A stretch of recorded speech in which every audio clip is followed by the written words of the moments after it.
तो दोस्तों आप यहाँ पे देख सकते हैं, ठीक है, हमने लाइट बीम एसी जेन 2 लगा दी है, ठीक है, और साथ हमारा वही लगी हुई है नैनो स्टेशन दूसरी साइड पे, और यहाँ पे बुलेट लगी हुई है। ठीक है, एक चीज़ मैं आपको बता दूं कि हमने यहाँ पे जो है, अगर आप देख पाएँ, ये नैनो स्टेशन हो गई, ठीक है, तो हमने इसमें कोई नई तार ऐड नहीं की। ठीक है, हमारी जो वायर्स हैं, अगर आप देख पाएँ तो सिर्फ 2 ही वायर आ रही हैं। ठीक है, तो हमने जो हमारी नैनो स्टेशन है उसी से हमने वायर निकाल के इसको दे दिया। ठीक हो गया, अगर आप देख सकें तो डिश को, क्योंकि इसमें ये एबिलिटी होती है कि आप इसी से जो है दूसरी कोई भी डिश जो है वो चला सकते हैं इसके साथ।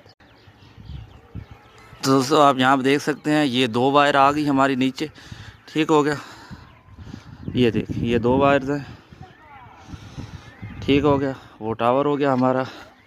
और यहाँ पे आप देख सकते हैं हमारे सिर्फ 2 ही चार्जर लगे हुए हैं। ठीक है, इसी में से हमने उसको लगा दिया।